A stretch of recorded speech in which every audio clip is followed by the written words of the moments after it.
Bom dia, gente. Meu nome é Luísa Chalub. Nesse bloco que a gente vai falar agora, eu quero dar mais algumas dicas em relação à parte geral. Agora a gente vai falar de prescrição e decadência e depois falar um pouquinho sobre provas, para a gente fechar aí essa parte geral do Código Civil. Bom, primeiro ponto aqui em relação à prescrição e decadência, diferenciar os dois institutos.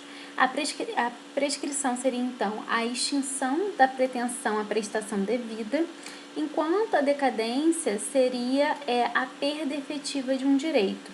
A prescrição importaria no fim do direito de exigir aquele direito, enquanto a decadência seria o fim do direito em si. O que é importante que vocês saibam, gente? Seria essencial que vocês conseguissem diferenciar prescrição e decadência, saber do que se trata cada um daqueles prazos ali. Bom, para que isso fique de uma forma mais simples, sem que vocês tenham que decorar todos os prazos de prescrição e decadência, tem algumas premissas aqui que podem ajudar vocês na hora da prova. Premissa 1. Procurar identificar a contagem de prazo. Se essa contagem for em dia, mês ou ano e dia, esse é um prazo decadencial. Se o prazo for em ano, ele pode ser tanto prescricional quanto decadencial.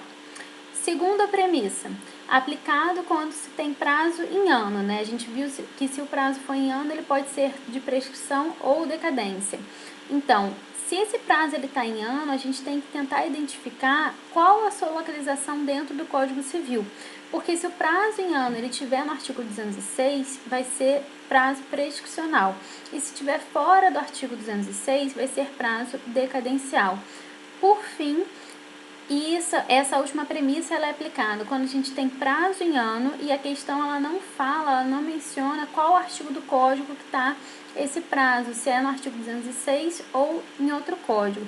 A gente tem que utilizar alguns critérios que são apontados por um doutrinador chamado Agnello Amorim Filho.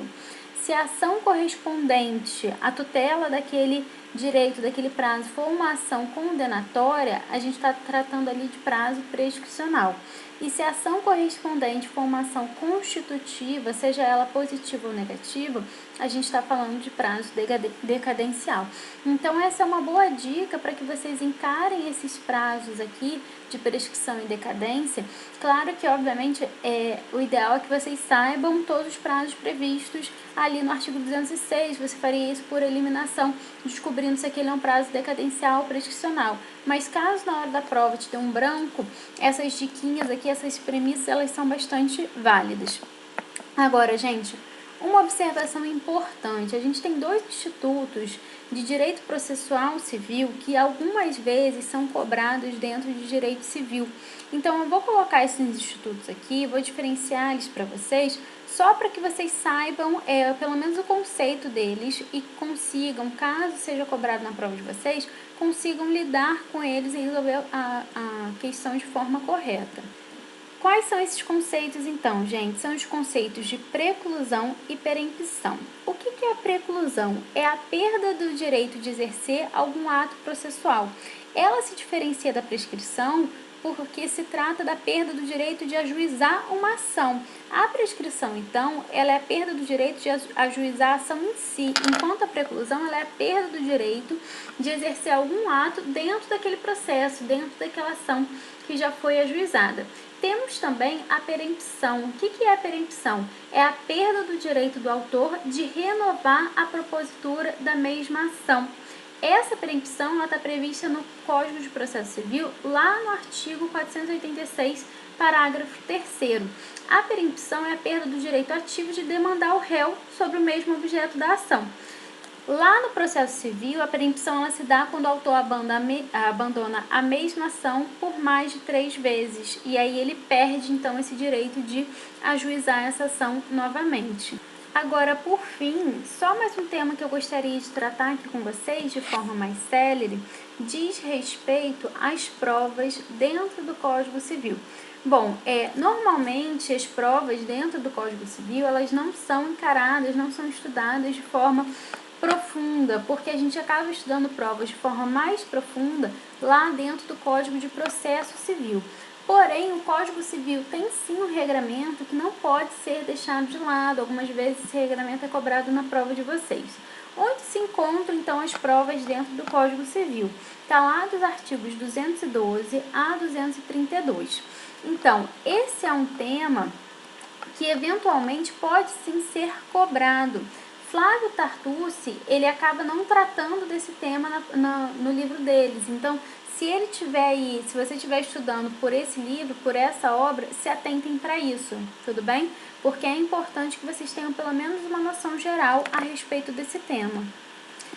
Qual seria, então, o conceito dessas provas? A gente pode conceituar a prova como meio empregado para demonstrar a existência do ato ou negócio jurídico. Quais são as características dessas provas? As provas elas têm que ser admissíveis, pertinentes e concludentes. O que cada uma das características quer dizer? Admissível, ela não pode ser proibida por lei e ela tem que ser aplicada ao caso concreto. Pertinente, ela tem que ser adequada à demonstração dos fatos em questão.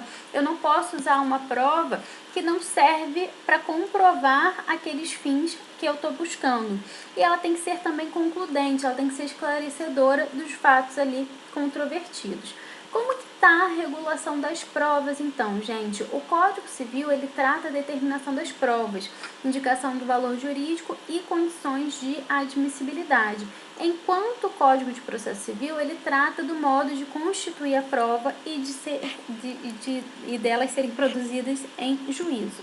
Bom, quais são os meios de prova que a gente aceita, gente? Nós aceitamos como meios de prova a confissão, documento, testemunha, presunção e perícia. Então, é importante a gente ressaltar que a leitura desses dispositivos vai ser relevante para a prova de vocês, tudo bem? Leiam pelo menos esses dispositivos, se ficarem com alguma dúvida, entrem em contato comigo. Bom, gente, a gente vai encerrar aqui esse bloco, porque a gente encerra a parte geral de direito civil. A gente vai voltar no próximo bloco falando de direito das obrigações. Como eu falei com vocês, o direito das obrigações tem uma importância enorme, porque é ele que inaugura a parte especial do Código Civil. Ele não só inaugura essa parte especial, e ele tem aí essa localização topográfica por conta disso, porque ele serve como base da parte especial do Código Civil. Então, a gente viu que a gente tem alguns temas mais importantes aqui, principalmente para essa prova de vocês, que são parte geral, que são obrigações, que são contratos. E é essa questão que eu quero trabalhar com vocês bastante na aula que vem. É indispensável que vocês saibam bem direito das obrigações para que vocês saibam bem direito dos contratos, tudo bem? A gente encerra aqui esse bloco, então, e retorna no bloco que vem já com parte especial. Muito obrigada, não se esqueçam de seguir a página do Curso PED no Instagram, tá aqui embaixo, @, e também de se inscrever no canal aqui do YouTube.